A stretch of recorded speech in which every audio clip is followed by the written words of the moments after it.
ભરૂચ લોકસભા બેઠક પર ઇન્ડિયા ગઠબંધન બાદ ગુજરાતની 26 લોકસભા બેઠકમાંથી 2 બેઠકો ભરૂચ અને ભાવનગર આમ આદમી પાર્ટીને ફાળવવામાં આવી હતી। ભરૂચ લોકસભા બેઠક પર ઉમેદવાર તરીકે ઇન્ડિયા ગઠબંધનના ચૈતર વસાવાનું નામ જાહેર કરવામાં આવ્યું હતું, જે બાદ કોંગ્રેસમાં જ અંદરોઅંદર વિખવાદ ઊભો થયો હતો અને કેટલાક સિનિયર કોંગ્રેસના આગેવાનોએ ચૈતર વસાવાને સમર્થન નહીં આપે તેમજ પાર્ટી સિમ્બોલ પર ચૂંટણી લડે તેવી માંગ સાથે પોતાની નારાજગી વ્યક્ત કરી હતી। ઇન્ડિયા ગઠબંધનના બેઠક પરના ઉમેદવારને લઈ કોંગ્રેસમાં જ 2 ફાંટા જોવા મળ્યા હતા, જે બાદ હવે કોંગ્રેસના વિખવાદનો આજે અંત આવ્યો હતો અને નારાજ આગેવાનોએ ચૈતર વસાવાને સાથે એક પત્રકાર પરિષદનું આયોજન કર્યું હતું અને ચૈતર વસાવાને સમર્થન આપ્યું હતું। રાજપૂત છાત્રાલય ખાતે પૂર્વ પ્રમુખ પરિમલસિંહ રાણા, સંદીપ માંગરોલા, સુલમાન પટેલ સહિતના આગેવાનોની સંયુક્ત પત્રકાર પરિષદ યોજાઈ હતી, જ્યાં આગામી દિવસોમાં ગામે ગામ ચૈતર વસાવા માટે મહેનત કરવાની બાંહેધરી આપી હતી તેમજ તેઓને જીતાડવા મહેનત કરવા અંગેની તૈયારીઓ બતાવી હતી। આજે ભરૂચ જિલ્લાના કોંગ્રેસના મહત્વના જવાબદાર આગેવાનોની એક મહત્વની મિટિંગ રાજપૂત ખાતે રાખવામાં આવી છે। કેટલાય સમયથી એક એવો મેસેજ હતો કે કોંગ્રેસમાં આ એલાયન્સ થવાથી વિરોધ છે અને સ્વાભાવિકપણે આ સીટ એલાયન્સમાં આપવાથી કોંગ્રેસના આગેવાનો નારાજ જરૂર હતા, પણ અમારો હાઈકમાન્ડનું ડિસિઝન હતું અને પ્રદેશના સંકલનથી અમારા કેટલાક પ્રશ્નો હતા અને એને પ્રદેશ સમિતિ સમક્ષ રજૂ કરી અને અમારા કુટુંબ પરિવારના જે પ્રશ્નો હતા એનું સુખદ નિરાકરણ આવેલું છે। અને ગઈકાલે ચૈતરભાઈએ જે ફોર્મ રજૂ કર્યું છે, હવે પ્રચારનો સમય તો હવે શરૂ થાય છે। ચૈતરભાઈએ એમની સ્વાભિમાન યાત્રા પણ કરેલી હતી, અમારા કોંગ્રેસના આગેવાનોની સાથે જિલ્લા પંચાયતની મિટિંગો પણ કરેલી છે અને આવનાર દિવસોમાં અમે વિધાનસભા વાઇઝ, તાલુકા વાઇઝ, જિલ્લા વાઇઝ મિટિંગો કરીને ચૈતરભાઈને પૂરું સમર્થન આપ્યું।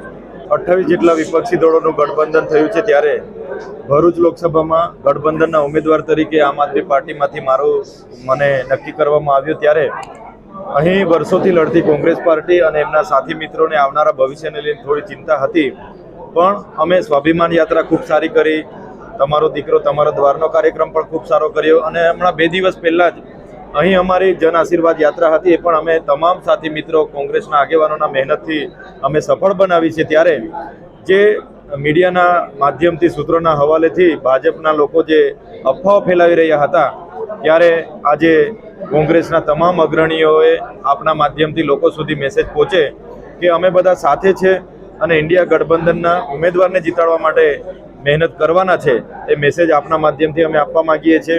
કોંગ્રેસના જેટલા પર અગ્રણીઓ વર્ષોથી ભાજપા સામે આ વિસ્તારમાં લડે છે, યોદ્ધાઓની જેમ કામ કરે છે, ત્યારે આવનાર દિવસોમાં અમે બધા એક ટીમ બનીને ઉતરીશું અને મને પૂરો વિશ્વાસ છે કે અમે આ વખતે ભરૂચ લોકસભા મહેનતથી અને સારી સરસાઈથી આ વખતે જીતી શકીશું। આજની ભરૂચ રાજપૂત છાત્રાલય ખાતે કોંગ્રેસના વરિષ્ઠ આગેવાન કાર્યકર્તાઓની પ્રેસ કોન્ફરન્સ યોજવામાં આવેલી હતી। જે રીતે ભારતીય જનતા પાર્ટી ભ્રામક પ્રચાર કરી રહેલી હોય કે કોંગ્રેસમાં 2 વિભાજન થયેલું હોય, એના અનુસંધાનમાં આપના દ્વારા તમામ આગેવાન કાર્યકર્તાઓને અપીલ કરીએ છીએ કે આપણે સૌ ઇન્ડિયા ગઠબંધનના ઉમેદવાર ચૈતરભાઈની સાથે છે। કોંગ્રેસનો નાનો મોટો કાર્યકર્તા કઈ રીતે ચૈતરભાઈ જીતી શકે એ દિશાની અંદર અમે સૌ આગેવાનો, કોંગ્રેસનો હોય, આમ આદમી પાર્ટીનો હોય, દરેક કાર્યકર્તા ભારતીય જનતા પાર્ટી કઈ રીતે હારી શકે એ દિશાની અંદર અમારા આયોજનો થઈ રહેલા હોય। એના માટે આજે પત્રકારોના માધ્યમથી ભારતીય જનતા પાર્ટીને કહેવા માંગે છે, કોંગ્રેસ એક થઈને મેદાનમાં આવે।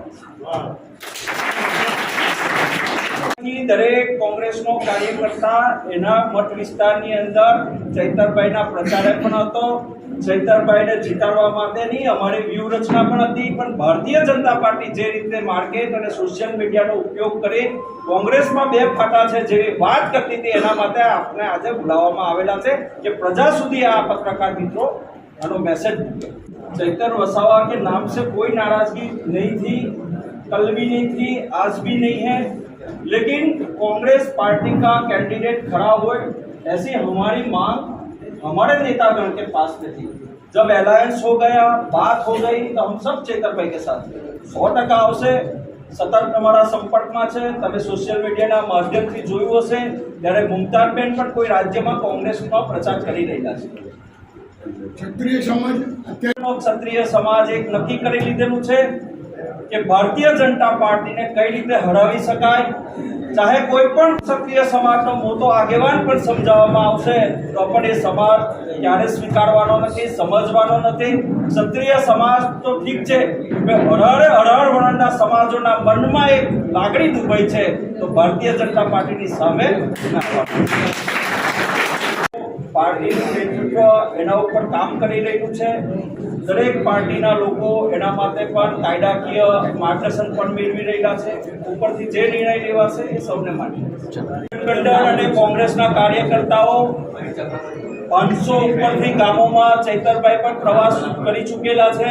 એમની સાથે કોંગ્રેસના આગેવાનો પણ પ્રવાસ કરી ચૂકેલા છે. આ પ્રશ્ન કદાચ ભારતીય જનતા પાર્ટીને પૂછવો જોઈએ. કોંગ્રેસનો એક કાર્યકર્તા ગામની અંદર કોંગ્રેસ કાર્યકર્તા અને એનો આગેવાન કઈ રીતે ચૈતરભાઈ જીતી શકે એવી વ્યૂહરચનામાં લાગેલો છે. અમે ભારતીય જનતા પાર્ટી જેવા શોષા કરવામાં ક્યારેય દેવાય